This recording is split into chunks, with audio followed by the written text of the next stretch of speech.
let me ask you. You were here in New York City in December, and you and I were texting, and you went to, is it Uganda? I went to Uganda in January. Okay, you went to Uganda in January. So we're now in February. So this is like 3 weeks ago. You had an experience in Uganda.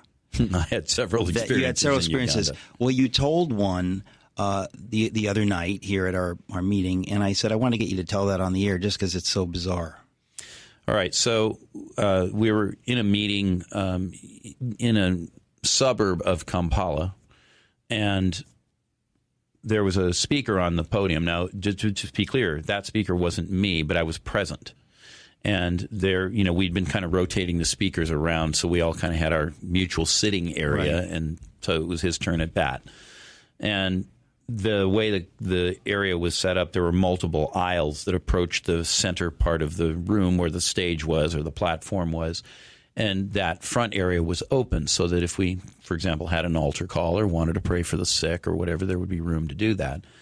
And in the midst of the sermon, 16 African witch doctors approached the stage simultaneously, kind of 4 per aisle in a stack. And now why?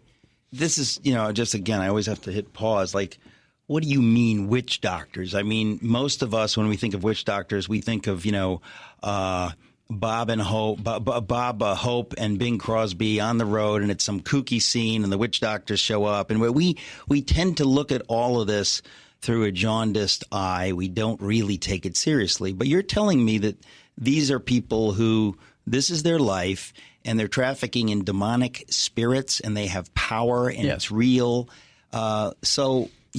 Sociologists understand this phenomenon quite well. The technical term for it is shamanism. Yes. And there's a very well-researched book written by a Romanian sociologist by the name of Mircea Eliade. That's a famous name. Studied him in college. Yeah. So Mircea, last name Eliade. Correct. For the hearers who want to look this up. Yeah. And Mircea Eliade wrote a book called Shamanism, Archaic Techniques of Ecstasy. I read his book, The Myth of the Eternal Return. Yeah, that's another one that's very powerful.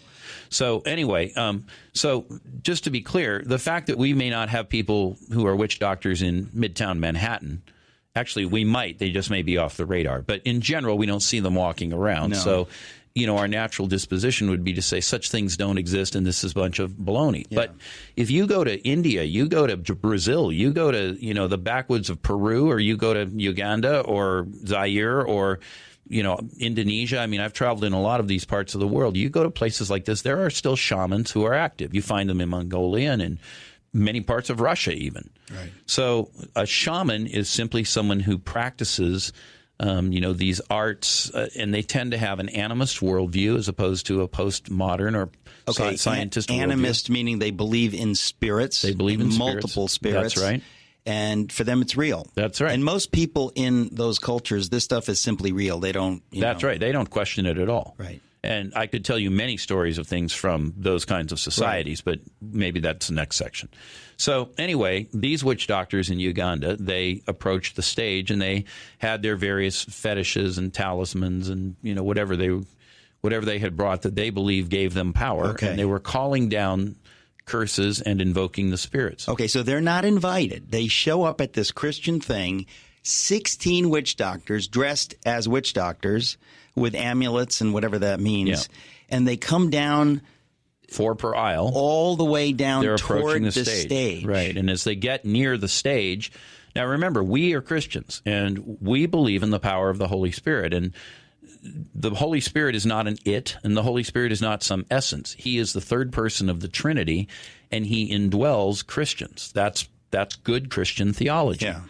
And so in the context of that, with these 16 witch doctors, they, if you will, now I am speaking metaphorically just to be clear, they ran into a force field, and that force field was the power of the Holy Spirit that was resident on that stage at that moment because of the speakers, because of what was going on in the room, because God was there too.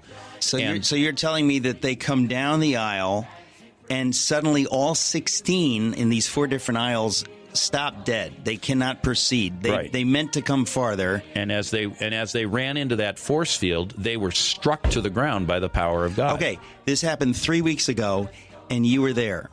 And there were a lot of witnesses to There this. was a whole pavilion full of people that saw it happen. It's mind-blowing. Now, what happened to them is even crazier, so stick around. We're going to be right back with Ken Fish. But I'm talking to Ken Fish, folks. It's the Eric Metaxas Show, and we're talking about angels and demons and all that good stuff and bad stuff. And we were talking about what happened to you 3 weeks ago when you were in Uganda. Okay, so you're on the platform. You're doing this ministry, and 16 witch doctors come down, and you say they just are struck and they fall down. All 16 at once fall down. Now, how far away from you is this in feet? Is this 20 feet, 40 feet? How far is this? Probably,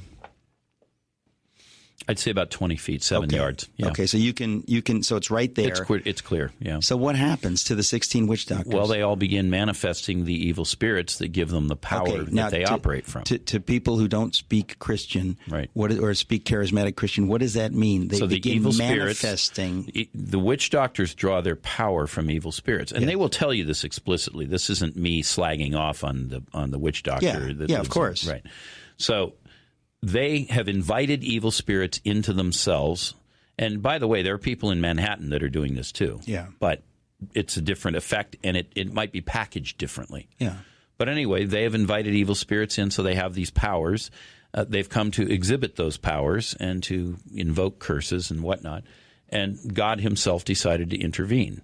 So now the 16 witch doctors are on the floor, and the evil spirits are unable to do what they have been summoned to do. And we use the term manifest. Well, the term manifest means to reveal, and so they are revealing or showing forth explicitly the demonic power that is within them. So, and what does that mean? What do you see? Well, they are writhing and screaming and hissing and shrieking and slithering on the ground. So these 16 witch doctors suddenly don't look like normal people dressed as witch doctors. They look like they are inhabited by demonic powers. Right. And if you've seen, for example, movies like Ghostbusters or Rosemary's Baby or The Omen, some of the things that they picture of changes that come over people, you would have at least the right general idea, even if not specifically the right idea. Oh, yeah. It's gruesome. Right. And so then the Spirit of God drove those demons out. No one touched these people. I mean, we do that when we need to. But in this case, you did not step forward. It was sovereign. It was done by God. The power of God was so powerful in that space. That's right. That these demons are driven out of the 16 witch doctors. Actually, to be clear, just because we want to be truth in reporting, 14 of them get delivered on the spot and give their lives to Christ. 2 of them are wait. Give their lives to Christ? They get born again and become Christians. How did that happen? Well, they realized they were to have a tract with the 4 spiritual laws? No. Just kidding. They were in touch with a more powerful force than the demons they had known. So they were spiritually sensitive enough to recognize that Jesus has done something, that he's real. Absolutely. Absolutely. When you get into societies like this, and I don't care if it's in Indonesia or Malaysia or, you get into tribal areas of, Siberia or Mongolia, or you're in India, you're in Sri Lanka, you can go through much of the Middle East. Even in Muslim lands, they believe in what they call the jinn, which are genies or spirits. That's just their word for it. Oh, yeah. When you get into Africa, you get into South America, pretty much anywhere other than the modern world, people are quite sensitive to this. And many times when you walk into a meeting, they'll walk up to you and they'll say, "Can you pray for my child? It has a spirit." Jesus had this happen to him in Mark chapter 9. Right. And they didn't say, "Can you pray for my child? I don't know what's wrong with him." They say, "He has a spirit." Right. So these witch doctors realized they'd encountered a power greater than that which they had, and they said, "I want to switch sides. I want to change teams." That's what happened. So 14 of them gave their lives to the Lord. Now, at this point, we had people, that were approaching them to pray with them and to facilitate the process. The last 2 witch doctors, numbers 15 and 16, they were more severely demonized, and I think probably they were the 2 leaders.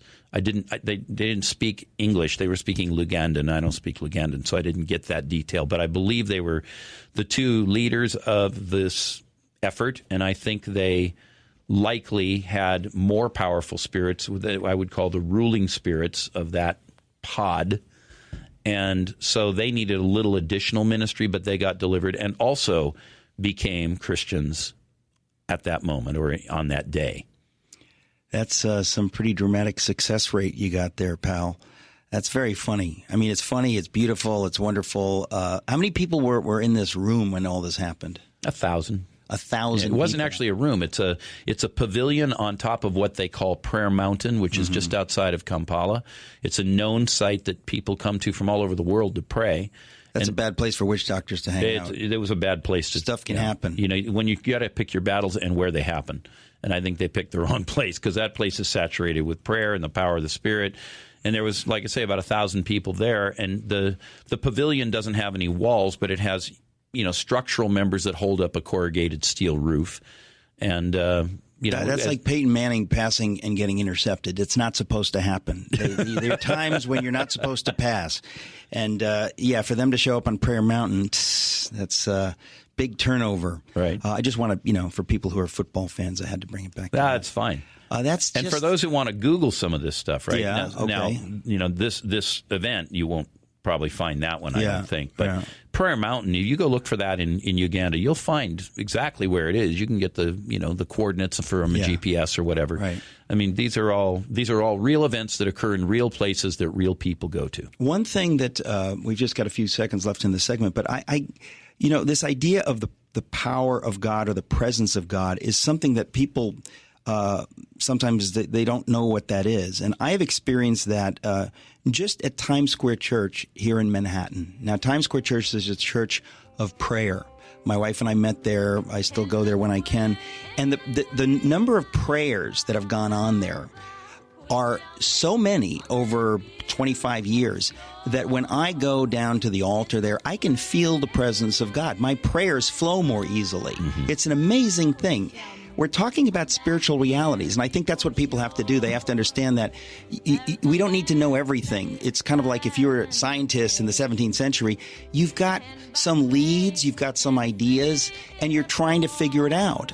You don't throw up your hands and say, who the heck knows? You try to make sense of it, and that's one of the reasons I want to have you on, to try to understand this. But anyway, we're out of time for this segment. We'll be right back with the final segment. It's the Eric Metaxas Show, metaxastalk.com. Hey there, folks. It's the Eric Metaxas Show. Sitting here with Ken Fish talking about all matters spiritual. So, Ken, what can we talk about with 3 minutes left? Well, in the last section, we mentioned the presence of God, and I think for some people that's a difficult concept. Right. Because maybe they've had a religious upbringing, but when they went to church, they never saw anything, they never felt anything. It just felt dry and boring, and then they went home. Yeah. But throughout the Bible, we have these accounts of the presence of God. We might change the term to the manifest presence of God, meaning the explicit, real, tangible presence of God. In general, when people encounter that, it's a little bit confusing. It may not always be fully explained, but it's real. And here would be a couple of examples from biblical literature. Moses is tending sheep one day, and he's fled Egypt. He had been a prince in Egypt, but he's now a shepherd because he had to flee for his life after killing an Egyptian taskmaster. Right. And as he's going along, he sees a bush on fire. And he says, "What is this sight? I'll turn aside and have a look at it." And when he gets near, the voice of God speaks to him and says, "Moses, don't come any closer. The ground you're standing on is holy. Take off your shoes." And so he does, and then that's Moses' calling experience from God. Right. You say, well, it's weird and it's mystical, and I don't believe it. Well, okay, you're entitled not to believe it, but that's what it says. Yeah. And the entire Jewish nation arose out of that one event. Here's another one. Not long afterward, the entire Jewish nation is marching across the Sinai Peninsula, and they get near this mountain that is generally called Mount Sinai, or Horeb, the mountain of God. Moses goes up on top of the mountain, and it says that for 40 days there was fire and lightning and thunder and billows of smoke and all this stuff going on the top of the mountain. That's the manifest presence of God. People say, well, I've never seen that. Well, no, you're not going to see that every day, but you do see it now and then if you're operating in these realms that we've been talking about. Here's another example. Isaiah the prophet. He says in chapter 6 of his book, "In the year that King Uzziah died, I went into the temple to pray, and I looked up, and I saw the Lord, and he was high and lifted up, and the train of his robe filled the temple, and the seraphim were flying back and forth, crying out, "Holy, holy, holy," and the pillars of the temple shook. He probably thought the roof was going to cave in on him. And he went, "Woe is me, I'm ruined, I'm undone. I dwell among a people of unclean lips. I'm a man of unclean lips. And my eyes have seen the King, the Lord of hosts. What am I going to do?" And then one of the angels flew to me with a burning coal and touched my lips and said, "Your sin is taken away. Now go." And I said, "What will I say?" "Cry out." "What will I cry?" "All flesh is grass." And so Isaiah begins his second phase of his prophetic ministry. He'd already been a prophet for 5 chapters, but he has this experience with God. And on through the Bible. I could give you many other examples, but I know where time is short. Yeah. But the point is, there are those times when God will make his presence real and tangible to us. Right. This is not just fairy tale pie in the sky by and by stuff. That's right. Well, as I say, I've got a couple of those descriptions in my Miracles book. You've got a million of them in your head. I want to talk to you in the hours that we have ahead. We're done with this hour, but folks, I plan to talk to Ken Fish for as long as he'll talk to me. So stick around. Hopefully tomorrow we'll do another one. But it's the Eric Metaxas Show. These are all available on podcast. Go to metaxastalk.com. Click on the podcast button, and you can listen to these and send them to your friends. I think this is important. So thanks for listening. Journal entry at Entebbe, Uganda on the 20th of January 2016. I am checked in and ready to depart. Sorry for the long silence. The schedule has been ridiculous with 3 hours sleep per night on average. The internet has also been very difficult, so it was easier not to post. We had no issues with safety, other than the driving habits of the locals. The rest of the team has already left and are airborne. In today's final session, 16 witch doctors approached the stage simultaneously. They were waving fetishes and calling down curses on Dr. Mulinde, Pastor James the speaker, who is himself a former witch doctor high priest, formerly one of the 4 highest in Africa, who repented and changed his life around and converted to Christianity and was delivered from witchcraft. I was also one of the speakers. Before the 16 witch doctors could reach the platform, the Lord intervened and all 16 were struck down by the power of God and loudly and publicly delivered and then saved. 2 of the witch doctors took a bit longer than the others to be completely delivered, but the score was 16-0 with Jesus winning. I love power encounters. More stories to follow when I arrive back in the United States. Oh, I love this. I was actually clapping my hands for joy over their salvation and the awesomeness of God. He is mighty to save.